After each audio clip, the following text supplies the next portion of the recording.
Hi అండి, నమస్తే. Welcome back to Ponaganti family vlog అండి. అందరూ ఎలా ఉన్నారు? బాగున్నారా? నేను కూడా చాలా బాగున్నాను. మరొక వీడియోస్తో మీ ముందుకు వచ్చానండి.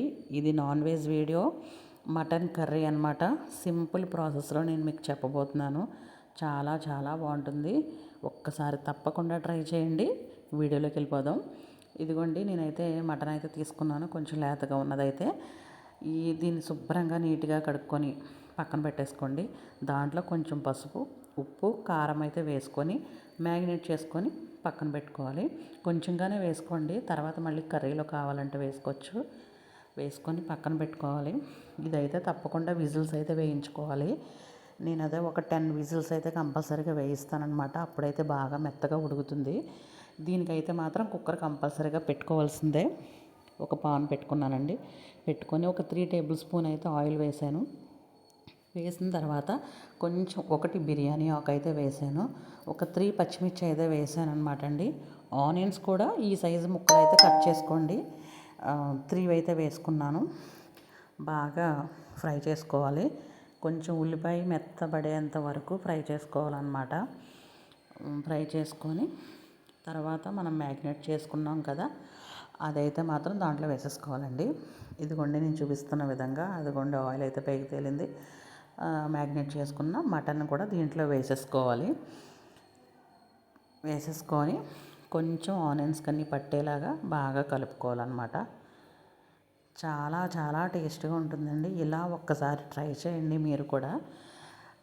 కొంచెం అదిగోండి మటన్లో వాటర్ వస్తుంది. తర్వాత అల్లం వెల్లుల్లి పేస్ట్ వేసాను.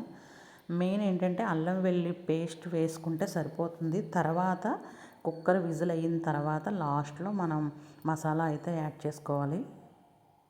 కొంచెం ఫ్రై చేసుకోవాలి. సాల్ట్ అయితే మళ్ళీ వేసుకున్నాను. వేసుకొని ఫ్రై కొంచెం సేపు బాగా మగ్గనివ్వాలి. వాటర్ పోయేంత వరకు మగ్గనివ్వాలన్నమాట.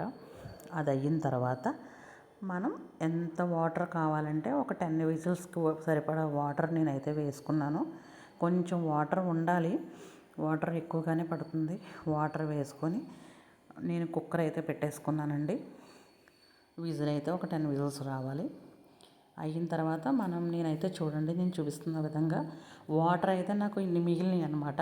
తర్వాత మనం మసాలా ఇవంతా వేయాలి కాబట్టి ఆ వాటర్ ఉంటే సరిపోతుంది.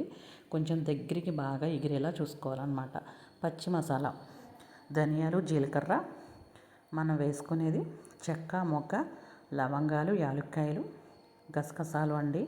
ఇది బాగా మనం మిక్సీ కొట్టాలి. మిక్సీ పట్టేసి పచ్చి మసాలా అనమాట.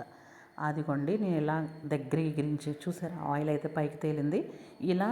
ఇలా ఉండాలన్నమాట అండి. ఇలా ఉన్నప్పుడు మనం కొంచెం కొత్తిమీర చల్లుకొని స్టవ్ ఆఫ్ చేసేసుకోవడమే.